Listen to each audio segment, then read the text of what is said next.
फौजी भी कमाल के होते हैं, जेब के छोटे बटुए में परिवार और दिल में सारा हिंदुस्तान रखते हैं। दैनिक भास्कर समूह की ओर से आप सभी देवियों सज्जनों का स्वागत, अभिनंदन और आभार। माय एफएम से मैं हूं आरजे कार्तिक आपके साथ और एक बार फिर से आपका स्वागत करता हूं दैनिक भास्कर डबल कीर्तिमान समारोह में। दैनिक भास्कर समूह को आप पाठकों ने जो भरपूर प्यार दिया है, उसी की वजह से आज दैनिक भास्कर समूह भारत का सबसे बड़ा न्यूज़पेपर ग्रुप है। दैनिक भास्कर 12 राज्यों 65 एडिशंस के साथ 3 भाषाओं हिंदी, गुजराती और मराठी में आप तक पहुंच रहा है। दैनिक भास्कर डबल कीर्तिमान के साथ राजस्थान में सबसे ज्यादा पढ़ा जाने वाला अखबार है। इसके लिए हमारे करोड़ों पाठकों का विश्वास हमारे साथ है और हम इसी के लिए आपके तहे दिल से आभारी हैं।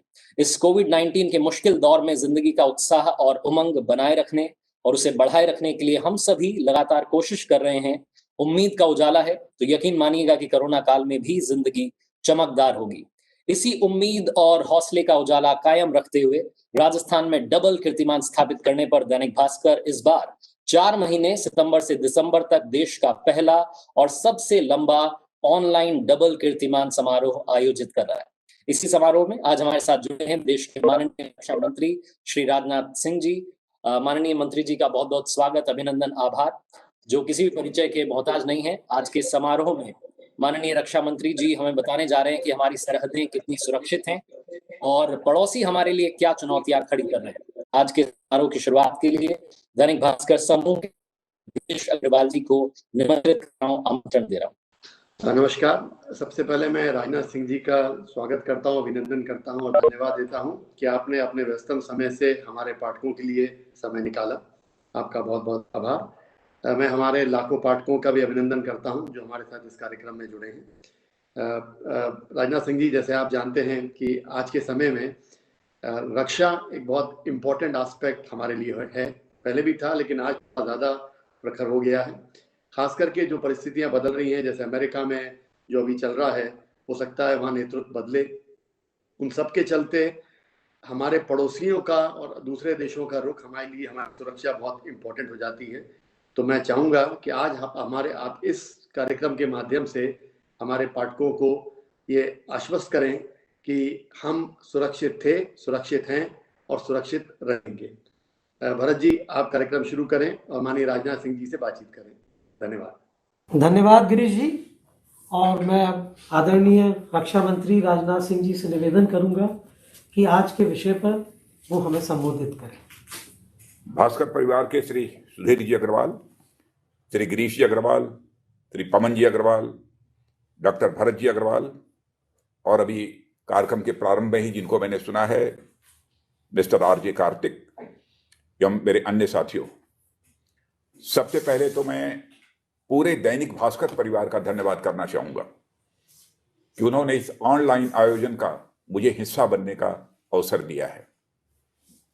दैनिक भास्कर समूह मीडिया जगत में एक जाना पहचाना और विश्वसनीय नाम है। साथियों, स्वर्गीय रमेश चंद्र जी अग्रवाल ने दैनिक भास्कर के रूप में जो एक दीपक प्रज्वलित किया था, आज वह मीडिया जगत के क्षितिज में एक चमकते सितारे के रूप में स्थापित हो चुका है।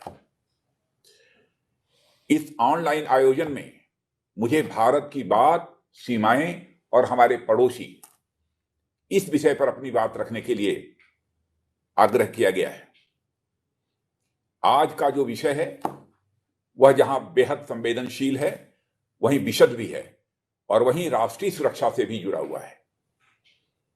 इसलिए बहुत कुछ खुलकर कहना तो मेरे लिए संभव नहीं होगा, मगर कुछ बातें मैं आपसे जरूर साझा कर सकता हूं जो आपको इस बात का पूरा भरोसा देंगी कि हमारा यह भारत देश पूरी तरह से सुरक्षित हाथों में है।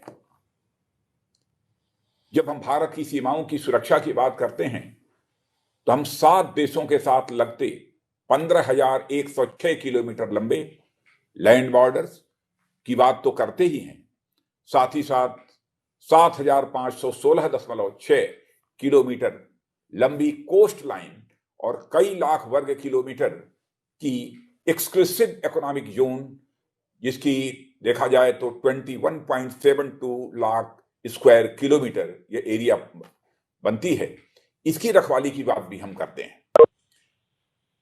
पिछले 73 सालों में लैंड और मैरीटाइम बाउंड्रीज पर हमें बहुत सारी चुनौतियों का सामना करना पड़ा है, मगर हमारी सेनाओं और सुरक्षा बलों ने हर चुनौती का न केवल डटकर सामना किया है, बल्कि उन पर विजय भी हासिल की है।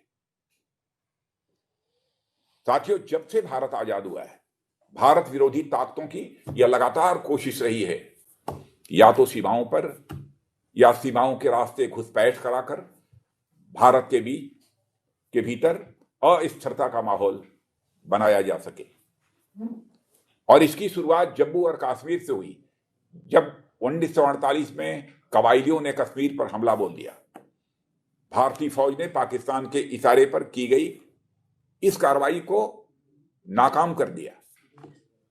इसके बावजूद पाकिस्तान के हुक्मरानों ने कोई सबक नहीं लिया और आगे भी जम्मू और कश्मीर में मुसीबतें पैदा करने की कोशिश उनके द्वारा लगातार की जाती रही। और बात यहां तक बिगड़ गई कि 1965 में और 1971 में भारत पाकिस्तान के बीच 2 युद्ध हुए, जिनमें पाकिस्तान को हार का सामना करना पड़ा। इन युद्धों में मिली पराजय ने पाकिस्तान के शासकों को यह साबित कर दिया कि भारत के साथ वे फुल स्केल वार करने की हालात में नहीं है। और इसके बाद उन्होंने भारत के साथ प्रॉक्सी वार का सिलसिला प्रारंभ किया और अपने यहां आतंकवादियों को ट्रेनिंग, पैसा, हथियार देकर भारत को निशाना बनाने के सिलसिले की शुरुआत कर दी उन्होंने। और आतंकवाद के सहारे जम्मू और कश्मीर और पंजाब में भी हिंसा का जो दौर चलाया गया, उसका खात्मा पंजाब में तो हो चुका है। और जिस तरह जम्मू और कश्मीर में आतंकवादी संगठनों के खिलाफ पिछले 6 सालों में एक बड़ा बदलाव आया है, और वह है उसके खिलाफ भारत के रिस्पांस का। पहले क्या होता था? आतंकी हमले होते थे, सेना एवं सुरक्षा बलों के जवान जवाबी कार्रवाई करते थे, सबूत इशारा करते थे कि पाकिस्तान से आतंकियों के तार जुड़े हुए हैं। मगर उस समय पाकिस्तान में बैठे आतंकवादियों को कोई खौफ नहीं था और वह जानते थे कि वे भारत में गड़बड़ी करते हुए भी बचे रहेंगे, क्योंकि ज्यादा से ज्यादा भारत अंतर्राष्ट्रीय मंचों पर हमारी आलोचना करेगा और एक सबूतों का डोजियर पेश करेगा। एक धारणा ऐसी बनी हुई थी। वैसे तो यह काम हम आज भी करते हैं, मगर एक अंतर है जो पहले के जमाने से भिन्न है। आज भारत आतंकवाद के खिलाफ देश की सीमाओं के भीतर तो कार्रवाई कर ही रहा है, साथ ही जरूरत पड़ने पर सीमा पार जाकर भी आतंकवादी ठिकानों को डस्ट करने का काम हमारे सेना के बहादुर जवान कर रहे हैं। और 2 मिसाल तो आपके सामने है हाल की, चाहे उरी की घटना हो, उस समय जो सर्जिकल स्ट्राइक की गई थी, सारा देश अच्छी तरह परिचित है, या पुलवामा की घटना के बाद की गई बालाकोट एयर स्ट्राइक हो। भारतीय सेना ने आतंकवाद के खिलाफ ऐसी कठोर कार्रवाई की है जिसकी मिसाल कम से कम भारत के इतिहास में तो नहीं मिलती। पाकिस्तान का भारत के खिलाफ टेररिज्म का मॉडल अब धीरे धीरे ध्वस्त हो रहा है और इसकी खिसियाहट में इतनी अधिक है कि अब वे भारत पाकिस्तान सीमा पर आए दिन सीज फायर वायलेशन में लगे रहते हैं और हर सीज फायर वायलेशन का मुंहतोड़ जवाब हमारी भारतीय सेना और अन्य सीमा सुरक्षा की जो एजेंसियां हैं उनके द्वारा दिया जा रहा है और बखूबी दिया जा रहा है। और मैं कह सकता हूं कि आज पाकिस्तान यह बात समझ चुका है कि कश्मीर घाटी में बहुत कुछ कर पाने की स्थिति में अब वह नहीं है, और खासतौर पर तब जबकि धारा 370 को अब लोगों ने समाप्त कर दिया है। और जब से धारा 370 हम लोगों ने समाप्त किया है, तब से पाकिस्तान इतना बौखलाया हुआ है कि अब वो अपने कब्जे वाले पीओके को पूरी तरह हड़पने का प्लान बराबर बना रहा है। कश्मीर में अलगाववाद को हवा देने के लिए पाकिस्तान ने इतने सालों तक गिलगिट बाल्टिस्तान समेत पूरे पीओके को अपने से अलग थलग रखा।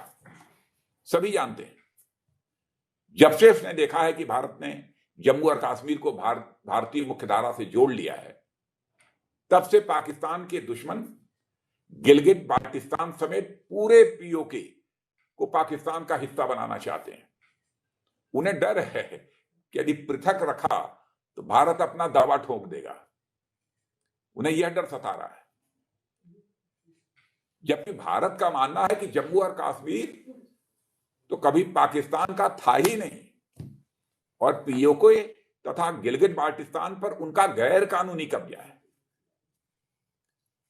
इसका नाजायज फायदा उठाकर वह अब गिलगित बाल्टिस्तान को पाकिस्तान का राज्य बनाना चाहते हैं। लेकिन मैं आश्वस्त करना चाहता हूं, गिलगित बाल्टिस्तान और पीओके में किसी भी तरह की एक तरफा कार्रवाई करने का हक या पाकिस्तान को नहीं है। और मैं तो यहां तक मानता हूं कि यूनाइटेड नेशन को भी इसका संज्ञान लेना चाहिए। पीओके पर सिर्फ गैर कानूनी कब्जा कर लेने से पाकिस्तान की कोई लोकस स्टैंडाई नहीं बनती है। चाहे गिलगित बाल्टिस्तान के लोग हैं या पीओके के, वहां पर पाकिस्तान की सरकार द्वारा एक दमन चक्र चलाया जा रहा है जो किसी ह्यूमैनिटेरियन क्राइसिस से कम नहीं है।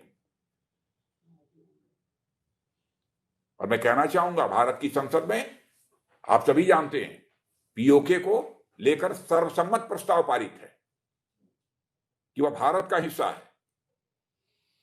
हम उस प्रस्ताव को किसी भी सूरत में भूलेंगे नहीं। और जब तक पीओके का भारत के साथ एकीकरण नहीं होगा तब तक भारत पाकिस्तान के बीच सीमा विवाद का पूर्ण समाधान नहीं हो सकता। और पाकिस्तान के साथ जो हमारी एलओसी है, लाइन ऑफ कंट्रोल, वह परमानेंट बाउंड्री नहीं है। भले ही पाकिस्तान मानता हो एलओसी को परमानेंट बाउंड्री, हम नहीं मानते। हम इस मुद्दे का समाधान शांतिप्रिय तरीके से निकालना चाहते हैं। फिर जब भी पाकिस्तान से बात होगी तो पीओके की बात भी जरूर होगी। और एलओसी के बाद हमारी दूसरी चुनौती है लाइन ऑफ एक्चुअल कंट्रोल की, यानी चीन के साथ जो line of actual control LAC की प्रॉब्लम है। भारत चीन के बीच सीमा को लेकर एक परसेप्शनल डिफरेंस है, इसे स्वीकार करना पड़ेगा और हर सरकारों ने इसे स्वीकार किया है। लेकिन इसके बावजूद कुछ ऐसे समझौते हैं, प्रोटोकॉल्स हैं, जिनका पालन करते हुए दोनों देशों की सेनाएं एलएसी के पास पेट्रोलिंग करती हैं और इस सिलसिला चला आ रहा है प्रारंभ से ही। लेकिन समस्या तो तब होती है जब चीन की सेनाओं द्वारा एग्रीड प्रोटोकॉल्स को नजरअंदाज किया जाता है। और एलएसी पर अभी जो समस्या है वह इसी बात की है। पीएलए, पीपुल्स लिबरेशन आर्मी, को यूनिलैटरल तरीके से एलएसी पर एक्शन करने की इजाजत हम किसी भी सूरत में नहीं दे सकते। मैं देश को आश्वस्त करना चाहता हूं, अब हमारी सरकार ने सेनाओं को वह खुली छूट दे रखी है कि एलएसी पर हम किसी भी तरह के बदलाव को अनदेखा नहीं करेंगे। गलवान में उस दिन भारतीय सेना ने यही किया और पूरी बहादुरी से पीएलए के सैनिकों का मुकाबला करते उन्हें पीछे जाने पर मजबूर किया। यह सच है कि हमारे कुछ जवान शहीद हुए, लेकिन उधर कितने हुए मैं उसके बारे में कुछ नहीं कहना चाहता। लेकिन हमारे बहादुर जवानों ने अपना बलिदान देकर अपनी मातृभूमि की रक्षा की है। यह देश कभी उनके बलिदान को भूल नहीं सकता है। आपने साहब जो बात चाइना के बारे में आपने बात कही, तो क्या वास्तव में चीन की मंशा युद्ध कराने की थी और इसलिए उन्होंने हमारे सैनिकों को यातना दी और इतना अचानक से इतना आक्रामक हो गया? जब पूरी यह घटना अब इस वीडियो कॉन्फ्रेंसिंग में नहीं बतलाई जा सकती, गिरीश जी, कभी हम आप बैठेंगे तब मैं बतलाऊंगा इसके बारे में, तब मैं खुलासा, लेकिन सार्वजनिक रूप से मैं नहीं बोल सकता। तो कुछ भी हुआ है उसमें भारत का मस्तक झुका नहीं है। और आगे भारत और चीन के बारे में यह भी कहना चाहूंगा, भारत और चीन के बीच सीमा का विवाद बातचीत के रास्ते और शांतिपूर्ण ढंग से यह हम चाहते हैं कि हल हो।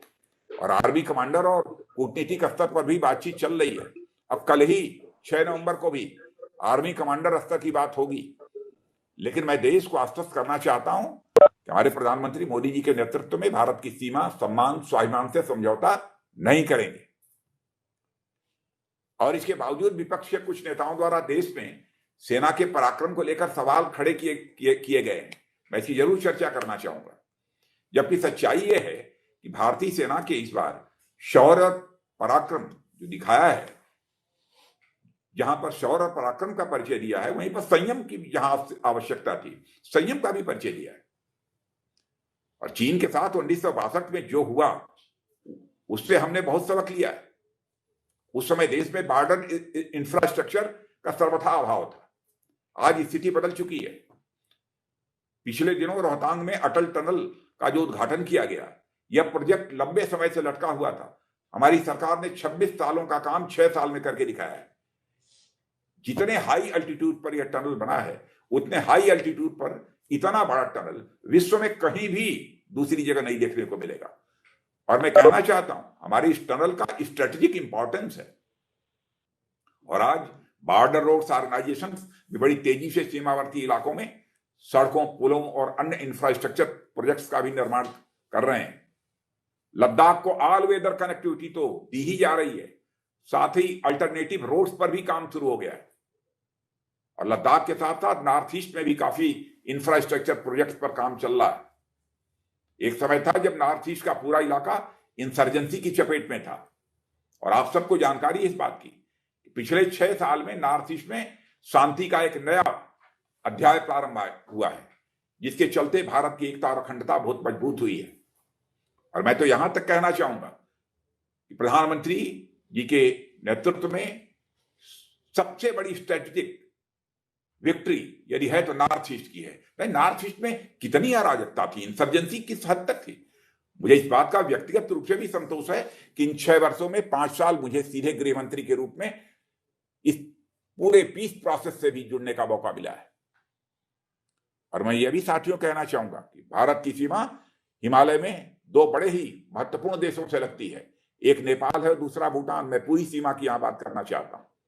और इन दोनों देशों के साथ हमारे संबंध कितने अच्छे हैं, इसका अनुमान इसी बात से लगाया जा सकता है कि दोनों ही देशों के साथ हमारी ओपन बाउंड्री है, यानी दोनों देशों के नागरिक बेरोक टोक एक दूसरे की सीमाओं में प्रवेश कर सकते हैं।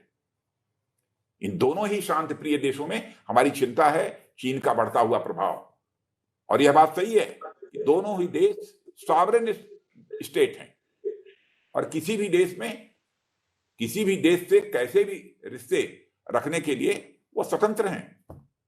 मगर संबंधों की आड़ में इन देशों की सीमा के साथ छेड़छाड़ न उचित है और न भारत को स्वीकार्य है। मैं डोकलाम की चर्चा करना चाहूंगा। ये आपने बिल्कुल सही बोला। जैसे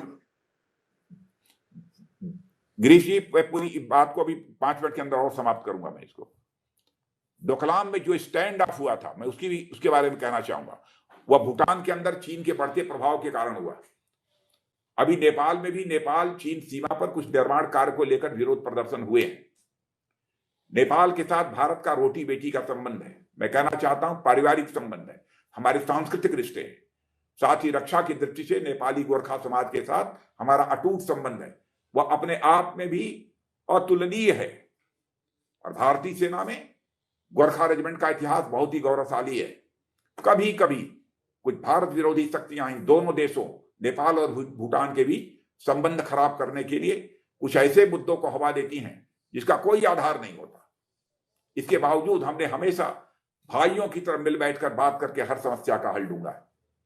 जहां तक बांग्लादेश का प्रश्न है, जब से वहां पर शेख हसीना जी आई, प्रधानमंत्री बनी, हमारे भारत के साथ उनके बहुत ही अच्छे रिश्ते हैं। एक बहुत बड़ा बदलाव रिश्तों में आया है, सी चेंज देखने को मिला है। बांग्लादेश के साथ ऐतिहासिक समझौता पर हमने दशकों पुराने इनक्लेव्स का आदान प्रदान करके हजारों लोगों की जिंदगी में नई सुबह लाने का भी काम किया है। यह भी कामयाबी हमको मिली है। और बांग्लादेश में भारत विरोधी ताकतों के खिलाफ कार्रवाई की गई है और सीमा पर भी दोनों देशों के बीच बेहतर तालमेल बना हुआ है। और हर तरह की स्मगलिंग और इलीगल इमिग्रेशन पर भी काफी हद तक रोक लगी है। और हमारा एक और महत्वपूर्ण पड़ोसी है, क्योंकि सीमा से लगे हुए सारे देश हैं, इसलिए चर्चा कर रहा हूं, म्यांमार, जिसके साथ हाल में भारत के रिश्ते और अधिक मजबूत हुए हैं। हम म्यांमार के साथ कूटनीतिक, सामरिक और रक्षा संबंधों को मजबूती दे रहे हैं। क्षेत्रीय सुरक्षा को ध्यान में रखते हुए भारत म्यांमार के संबंधों का बेहतर होना यह भारत के लिए भी एक शुभ संकेत है। जहां लैंड बाउंड्री की रक्षा जरूरी है, वही हम भारत की मैरीटाइम सिक्योरिटी और डिफेंस भी हमारे लिए बहुत ही महत्वपूर्ण है। भारत दुनिया की टॉप 5 अर्थव्यवस्थाओं में से इस समय एक है। भारत की जियोग्राफिक लोकेशन ऐसी है कि भारत अपनी इकोनॉमी के साथ साथ ग्लोबल इकोनॉमी और ट्रेड की दृष्टि से भी बड़ी भूमिका निभा रहा है। मैरीटाइम सिक्योरिटी और कोऑपरेशन को बढ़ाने के लिए भारत ने एक स्ट्रेटेजिक विजन की संकल्पना की है, जिसे हम security and growth for all in the region यानी सागर के नाम से जानते हैं। और सागर के द्वारा हमारे अपने तटीय पड़ोसियों के साथ आर्थिक और सुरक्षा सहयोग को बढ़ावा मिला है और इनके द्वारा मानवीय सहायता के लिए पायरेसी और आतंक को कम करने में भी काफी मदद मिली है। और हिंद महासागर का पूरा इलाका आप देखिए, यहां पर भारतीय नौसेना नेट सिक्योरिटी प्रोवाइडर की भूमिका में है।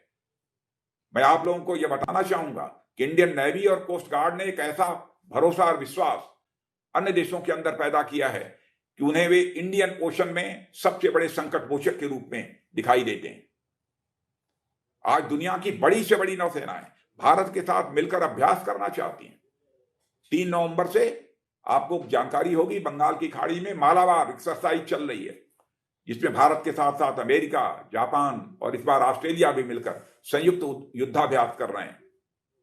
इंडो पैसिफिक रीजन में यह एक्सरसाइज सभी देशों को सुरक्षा का एहसास कराती है और आज भारत की मैरीटाइम सिक्योरिटी एवं डिफेंस पहले से काफी मजबूत है और पायरेसी और नारकोटिक्स के खिलाफ प्रभावी कार्रवाई की जा रही है। साथ ही हमारे नौसैनिक ह्यूमैनिटेरियन रिलीफ और डिजास्टर प्रिवेंशन में भी बेहद सक्रिय हैं। पिछले दिनों कोस्ट गार्ड ने श्रीलंका के पास एक ऑयल टैंकर में लगी भयंकर आग को जान पर खेलकर बुझाया और एक बहुत बड़ी एनवायरमेंटल ट्रेजेडी होने से बचा लिया। और अपने पड़ोसी देशों के साथ संबंधों को और मजबूती देने के लिए लाइन ऑफ क्रेडिट की सुविधा को और भी तेजी से हम लोगों ने आगे बढ़ाया है। उदाहरण के तौर पर भारत ने अफ्रीका के कई देशों के साथ स्वास्थ्य के क्षेत्र में कई सारे प्रोजेक्ट्स इंप्लीमेंट किए हैं। इससे हमारे संबंधों में और अधिक मजबूती आई है। कोविड के संकट के दौरान भी हम अपने पड़ोसी राष्ट्रों की सीमित संसाधनों के बावजूद काफी क्रिटिकल लेवल पर मदद की है और इसमें डॉक्टर से लेकर चिकित्सा उपकरण, दवाइयां, पीपीई किट की आपूर्ति सभी शामिल हैं। Nepal, Maldives, Mauritius, Comoros, Seychelles, Madagascar आज 100 से अधिक राष्ट्रों को हमने चिकित्सकीय सहायता उपलब्ध कराई है। आज हमने हमारे पड़ोस की अवधारणा को भी और व्यापक स्वरूप प्रदान किया है और हमारे आसपास के ऐसे भी अनेक देश हैं जिनकी सीमाएं हमारी थली सीमा से नहीं मिलती हैं, लेकिन वह हमारे एक्सटेंडेड नेबरहुड की संकल्पना के तहत आते हैं। ऐसे देशों के साथ भौगोलिक दूरी भले ही हो, पर दिलों की नजदीकी अच्छी तरह कायम है। भारत की सेनाएं सरहदों और सागर की सुरक्षा करने में पूरी तरह से सक्षम है, यह मैं विश्वास दिलाता हूं। सरकार की तरफ से उन्हें पूरा सपोर्ट और इनकरेजमेंट है। मॉडर्न टेक्नोलॉजी और वेपनरी के साथ उनको लैस करना हमारी यह प्रायोरिटी है ताकि सीमा पर पूर्ण शांति बनी रहे।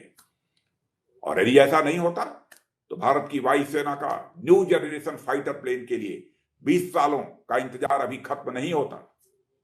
आज वायुसेना के पास राफेल जैसे युद्धक विमान आ चुके हैं जो भारत की संप्रभुता, अखंडता, सीमा सुरक्षा के लिए किसी भी चुनौती का जवाब देने की हमारी ताकत काफी बढ़ चुकी है।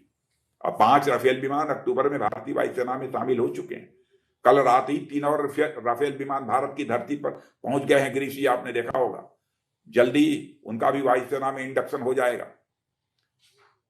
मैं यही कहना चाहूंगा कि भारत की सीमाओं की पवित्रता किसी भी सूरत में हम भंग नहीं होने देंगे, चाहे इसकी कितनी ही बड़ी कीमत हमें क्यों न चुकानी पड़े।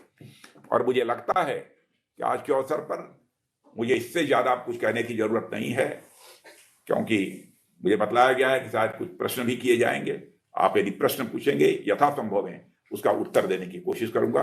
आप सबको बहुत बहुत धन्यवाद। जो आपने राजनाथ सिंह जी अभी बोला उससे एक बहुत निश्चिंतता दिमाग में आई है, एक सुरक्षा दिमाग में आई है और एक कॉन्फिडेंस आया है कि जैसे मैंने कहा कि हमारा राष्ट्र सुरक्षित था, सुरक्षित है और सुरक्षित रहेगा। तो भरत जी आप शुरू करें, रक्षा मंत्री जी से आपके सवाल।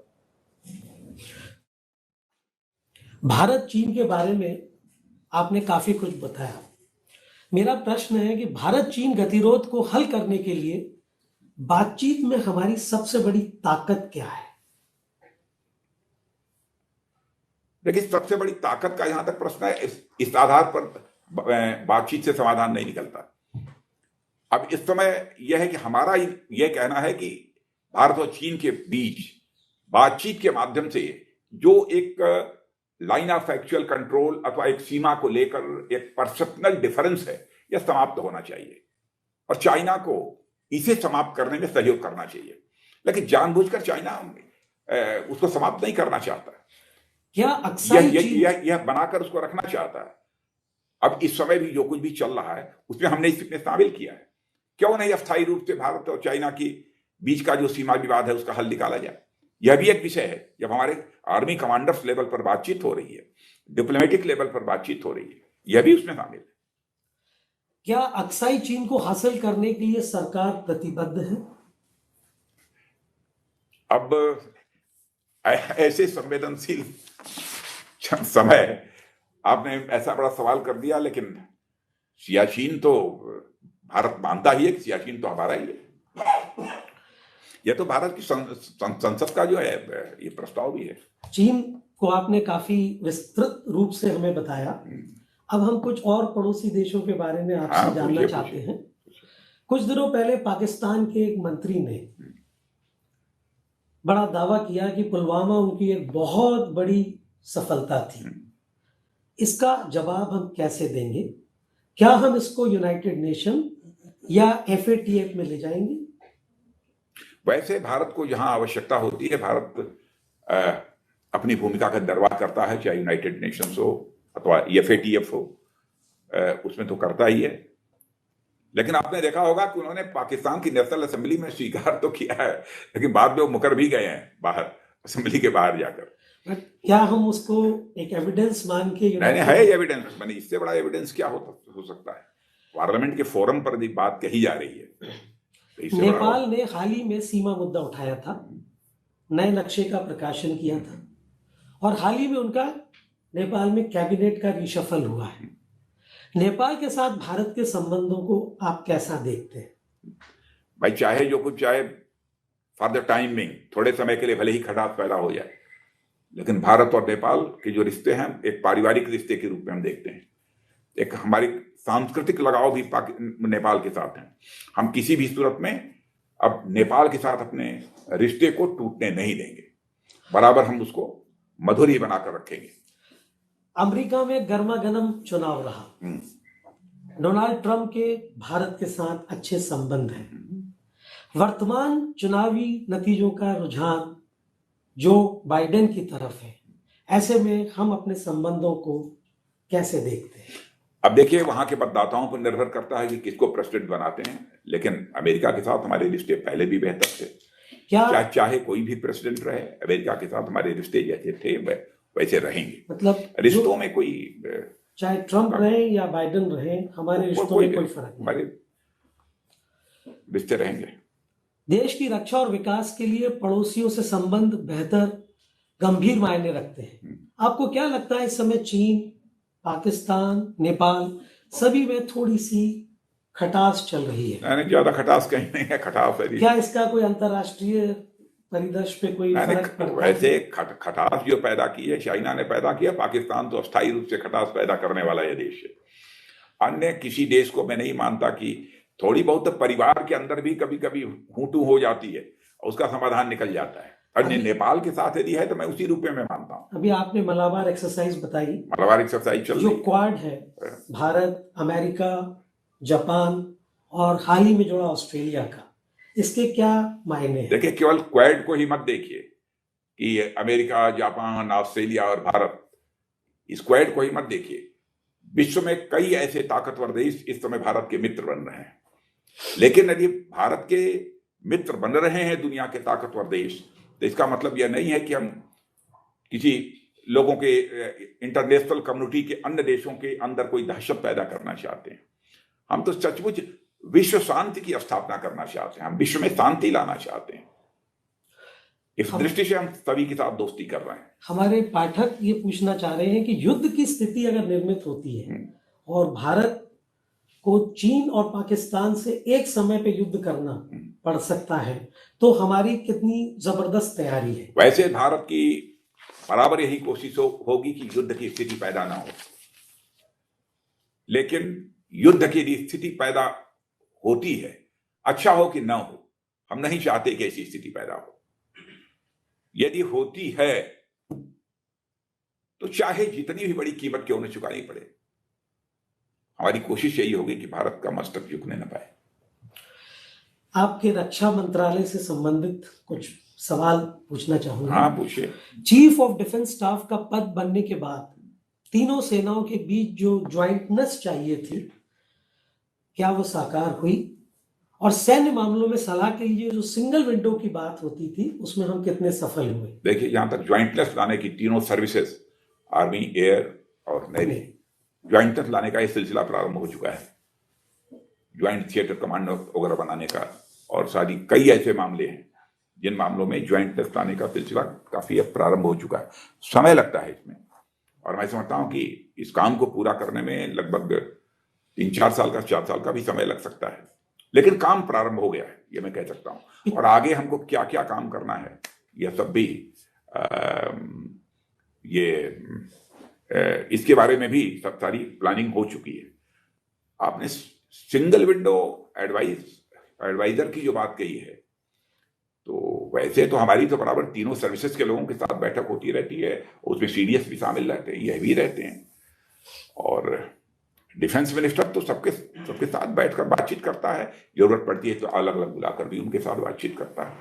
तो एडवाइस में कहीं पर कोई पिछले महीने सरकार ने डिफेंस एक्विजिशन यानी कि रक्षा अधिग्रहण में G2G यानी government to government offset supply में कंडीशन हटा दी। अगर ऑफसेट रहता तो भारत के एमएसएमई को 30% का उसमें सामान बनाने की एक मौका मिलता, जो अब इस कंडीशन से हट गया है। तो आपको लगता है कि आत्मनिर्भर पॉलिसी से इसको थोड़ी आहत? वैसे आप चिंता मत करिए, यहाँ के एमएसएमई के लिए हमारी गवर्नमेंट ने एक अलग से पॉलिसी लेकर आई है, पहले भी और भी आगे भी पॉलिसी आ रही है एमएसएमई के। जहां तक सवाल है, होता यह है कि ऑफसेट जब हम बात करते हैं ना, तो जो वेपन अथवा प्लेटफॉर्म जो सेल करने वाले लोग होते हैं, पहले उतनी ही उसकी कीमत बढ़ा देते हैं। संकट यहां पर है, और आपने देखा कि ऑफसेट को लेकर कितना विवाद इन लोगों ने खड़ा किया था, जबकि गवर्नमेंट टू गवर्नमेंट नेगोशिएशन है, लेकिन उसमें भी इन लोगों ने विवाद खड़ा किया था। लेकिन अब सबने चुप्पी साध ली है। आपकी अभी हाल ही में अमेरिका के चुनाव के दौरान 2+2 मीटिंग हुई, बहुत शानदार मीटिंग, और अमेरिका ने इतिहास में पहली बार किसी नॉन नाटो देश को आर्म्ड ड्रोन्स देने के लिए सहमति बनाई।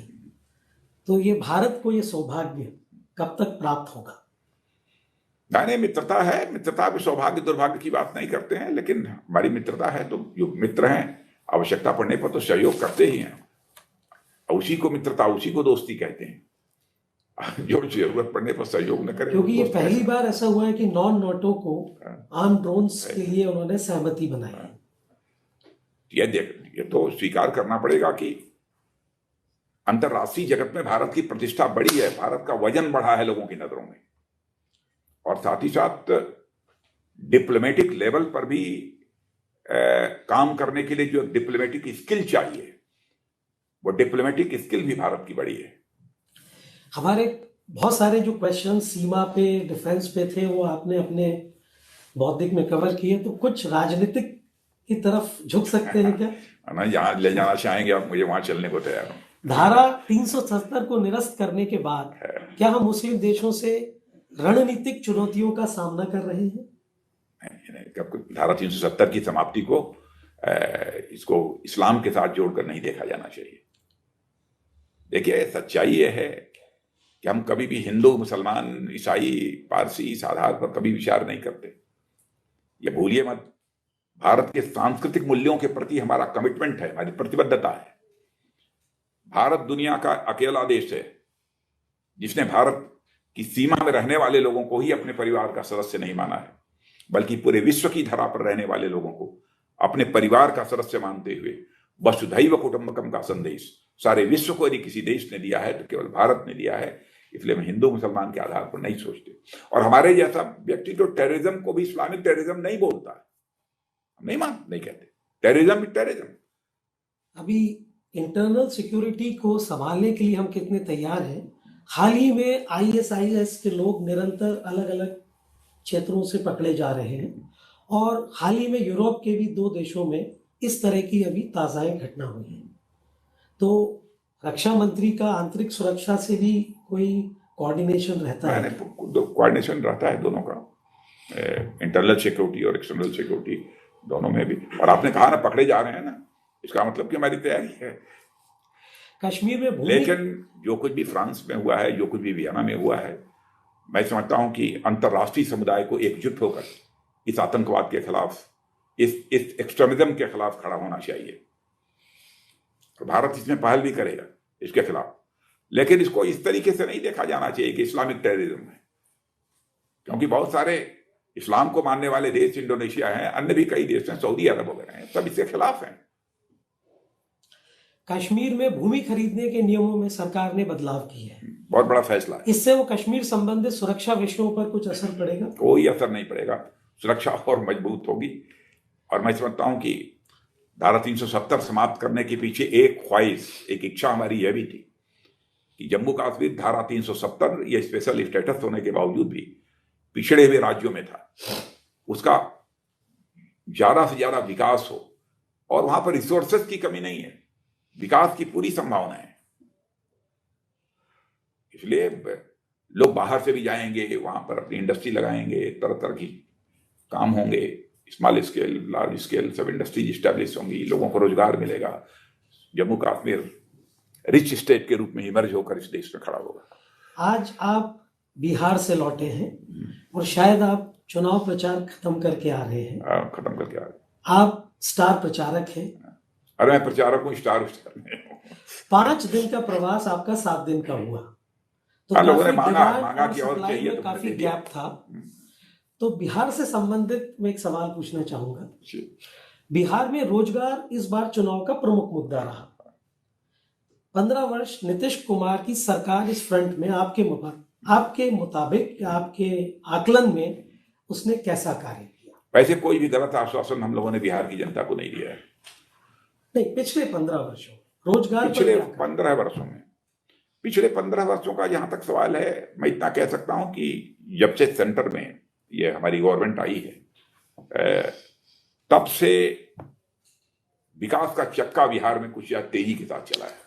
भाई साहब, रोजगार पर क्या हुआ? क्योंकि विषय जो अभी निकल के आ रहा है वो रोजगार आ रहा है। नहीं, देखिए ऐसा है, चुनाव में काफी एक मुद्दा बन गया है। उसके भी आंकड़े हैं, लेकिन एग्जैक्ट हमारे पास आंकड़े इसमें नहीं है। रोजगार के अवसर जो इसके पहले के 15 वर्ष थे उसके कंपैरिजन में तो काफी अधिक सृजित हुए हैं, लोगों को रोजगार मिला है। सबसे बड़ी बात यह थी कि वहां पर जो engineering colleges, polytechnics, ITI, medical college जो ये होने चाहिए थे ही नहीं कुछ। वहां के बच्चों को बिहार छोड़कर दूसरे राज्यों में जाकर शिक्षा ग्रहण करनी पड़ती थी। जॉब की भी कोई अपॉर्चुनिटी यहां पर थी नहीं। लेकिन पहली बार ऐसा हुआ है कि हर जिले में इंजीनियरिंग कॉलेजेस खुल गए, पॉलिटेक्निक्स खुल गए, ITI खुल गए, 11 मेडिकल कॉलेजेस खुल गए, 2 एम्स आ गए। जो कुछ भी हुआ है पिछले 6 वर्षों के अंदर सेंट्रल गवर्नमेंट ने पूरी तरह से सपोर्ट किया है। और मैं समझता हूं किसी भी पॉलिटिकल पार्टी की गवर्नमेंट हो, यह नहीं देखना चाहिए कि उस राज्य में किस पॉलिटिकल पार्टी की गवर्नमेंट है, क्योंकि जब तक सभी राज्यों का विकास नहीं होगा तब तक भारत के विकास का स्वप्न हमारा साकार नहीं हो सकता। आपके गृह राज्य उत्तर प्रदेश, हाल ही में राज्यसभा चुनाव हुए, उसमें भारतीय जनता पार्टी और बहुजन समाज पार्टी में काफी नजदीकी देखी गई। तो क्या ये आने वाले 2022 के चुनाव की पूर्व तैयारी है? नहीं, हम तो किसी के साथ दूरी बनाकर नहीं रखना चाहते। क्योंकि अभी काफी बॉन्ड होमी जिसको कहते हैं, और हम दुश्मन भी किसी को नहीं मानते। तो मैं एक सवाल पूछना चाहूंगा। हाँ। जैसे सर दुनिया के कई देशों में ये कंपल्शन होता है कि नागरिक को साल या 2 साल का जो है वो आर्मी में, डिफेंस में सर्विंग करनी पड़ती है। उससे 2 फायदे होते हैं। एक तो आपके पास स्ट्रेंथ बनती है, दूसरा आपका जो नागरिक है वो भी मेंटली फिजिकली स्ट्रांग होता है। तो इस तरह का कोई प्रावधान भारत में हम करने की योजना है हमारी सबके? वैसे एक नई पॉलिसी हम लोग लेकर आ रहे हैं इस संबंध में, लेकिन उस नई पॉलिसी के बारे में अभी काफी हद तक डिसीजन कर लिया है, हमारे स्तर पर बातचीत हो गई है, लेकिन जब तक कैबिनेट के द्वारा अप्रूव नहीं होता है तब तक उसे मैं डिस्क्लोज नहीं कर सकता हूं। लेकिन जैसा आप सोच रहे हैं, मैं आपकी बात से मैं सहमत हूं कि उससे एक तो डिसिप्लिन पैदा होती है और साथ ही साथ एक नेशनल फीलिंग, नेशनल प्राइड की फीलिंग जिसको कि हम इनकलकेट कराना चाहते हैं हर नौजवान के अंदर, वो भी, उसमें भी कामयाबी हमको मिलती है। एनसीसी का भी हम इसको बढ़ा रहे हैं दायरा, और भी बड़ा कर रहे हैं। तो मैं समझता हूं कि अब कुछ महीनों के अंदर ही आपके सामने ये सब सारी चीजें आ जाएंगी। हम उसमें ऐसा कर सकते हैं कि कोई मिलिट्री ज्वाइन करे, स्टूडेंट ज्वाइन करे, अथवा कोई नौजवान ज्वाइन करे, 2 साल 3 साल सर्विस करने के बाद फिर आप जाकर अपना भी काम कर सकता है। मैंने कुछ इस प्रकार का ये जो आपकी मनसा है वैसा कुछ कर सकते हैं। एक सवाल और है सर कि डिफेंस के जो काफी कुछ एस्टेब्लिशमेंट प्रदेशों में है, वहां पे डिफेंस और सिविलियंस के बीच में एक परमिशन का इश्यू बहुत समय से चला आ रहा है कि किसी का मकान अटक जाता है, जो एनओसी जिसको बोलते हैं।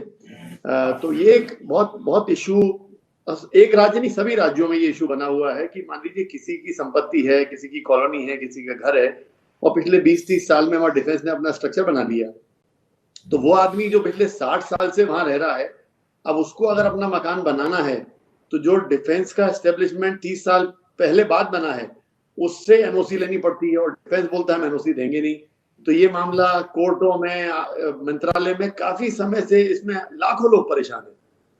वैसे ही एनओसी के बारे में ये समस्या बहुत ही पुरानी समस्या, लेकिन आपको जानकारी देना चाहता हूं, गृह एनओसी के बारे में भी हम लोगों ने भी एक पॉलिसी तैयार कर ली है, लेकिन एक लेवल पर उस पर और कुछ गंभीरतापूर्वक विचार करना है, क्योंकि एकदम कॉम्प्लिकेटेड भी है, बहुत मामला है।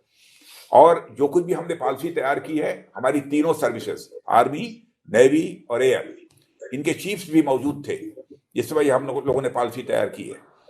लेकिन एक लेवल पर अभी और इस पर विचार होना है, और तब उसके बाद हम ये पॉलिसी को जारी करेंगे। ये बात हमारे ध्यान में है, और काफी हद तक हम लोगों ने इस पर काम भी कर लिया है। और ज्यादा तो इधर उलझना पड़ा, जो इधर तनाव जो पिछले अप्रैल महीने से जो प्रारंभ हुआ जी, स्वाभाविक है कि उसमें समय ज्यादा लगा। नहीं, ये अच्छी बात है, ये हो जाए तो इससे लाखों लोगों को इससे रिलीफ मिलेगा। भरत जी, निश्चित रूप से मैं आपसे सहमत हूं। जैसे गिरीश जी ने बताया और आपने उसको सहमत हुए कि कोई शॉर्ट सर्विस कमीशन 2 से 5 साल का डिसिप्लिन के लिए भी यंग बच्चों में आता है, तो एक पैट्रियोटिज्म क्रिएट होता है। तो कुछ व्यक्तिगत सवाल है सर। हाँ, व्यक्तिगत पूछिए। आप किसी पावर गेम का हिस्सा होने से साफ इनकार करते हैं, ये ठीक है? इस स्तर पर आप अपने राजनीतिक कैरियर के भविष्य की संभावनाओं को किस तरह से देखते हैं? पावर गेम होता क्या है तो मैं जानता ही नहीं। गेम तो होता है, लेकिन पावर गेम क्या होता है? आप संघ के स्वयंसेवक से और ये जो सरकारों में जो गेम की बात आप करते उसको पावर गेम मानते हैं। सत्ता में बैठकर हम अपनी शक्ति का एहसास, अपने पावर का एहसास कराने के लिए नहीं बैठे हैं। हम यहाँ एक सेवक के रूप में अपनी भूमिका का निर्वाह कर रहे हैं। आप संघ के स्वयंसेवक से लेकर विद्यार्थी परिषद, युवा मोर्चा, भारतीय जनसंघ, संघ का स्वयंसेवक मैं बता दूं, पहले था, हूं और रहूंगा। आप जिला स्तर के अधिकारी, प्रदेश, राष्ट्रीय स्तर, एमएलए, एमपी, मुख्यमंत्री, 3 बार केंद्रीय मंत्री और 2 बार राष्ट्रीय। इतना होने के बाद आप पूरा नहीं जानते हैं, मैं पार्टी का जिला अध्यक्ष से लेकर राष्ट्रीय अध्यक्ष रहा हूं 2 बार। मैंने राजनाथ जी कहा, अच्छा, दूसरी जिले से लेके और देश तक नहीं, और यूथ विंग का भी जिला अध्यक्ष से लेकर यूथ विंग का भी राष्ट्रीय अध्यक्ष रहा हूं मैं। तो आपको इस व्यस्तता के बाद किस चीज की कमी महसूस? अरे कोई कमी नहीं है, कुछ तो कोई कमी नहीं है। ये सब विधि का विधान है, ये सब सारी दुनिया ऐसे ही चलती है। आदमी को यह नहीं मानना चाहिए कि मैं यहाँ बैठ गया तो बहुत बड़ी चीज हो गई, बड़ी तोप बन गए, ऐसा कुछ नहीं होता है। ये जो भी यह पूरी व्यवस्था में जो जहां पर है सबकी अहमियत है, इसको स्वीकार करना चाहिए और ईमानदारी के साथ स्वीकार करना चाहिए। हमारे डिफेंस मिनिस्ट्री में काम करने वाला बाबू, उसकी भी अहमियत है। वह जिस दिन गड़बड़ करना चाहे तो सिस्टम फेल हो जाएगा। सबका महत्व है, यह मानकर एक सामान्य व्यक्ति की तरह और जैसे बैलेंस टेम्परामेंट के साथ ये काम करते रहना चाहिए। पावर ओवर की बात लोग बर्बाद कर दिया। अडवाणी युग से लेकर आप मोदी युग तक सभी कद्दावर नेताओं के साथ आपने कार्य किया है। सबसे ज्यादा आपको किसने प्रभावित किया? अरे भाई, सभी ने प्रभावित किया। अब ये गड़बड़ मत करिए। सबके अंदर कुछ ना कुछ अच्छाइयां थी। अंतिम सवाल पूछता हूँ, आप तनाव से मुक्ति के लिए आप क्या करते हैं या क्या शौक है? देखिए, आपने प्रश्न पूछकर ही मुझे तनाव से मुक्त कर दिया। अब दिन भर पब्लिक मीटिंग्स को एड्रेस करके मैं पटना से सीधे आ रहा हूँ यहाँ आपके बीच। लेकिन ऐसे ही आप जैसे लोगों से बातचीत यदि होती है तो मुझे आनंद मिलता है। दैनिक भास्कर परिवार, हमारे करोड़ों पाठक, 12 राज्यों में हमारे संस्करणों के पाठक, उन सब की तरफ से आपका बहुत बहुत धन्यवाद। बहुत बहुत धन्यवाद। Thank you.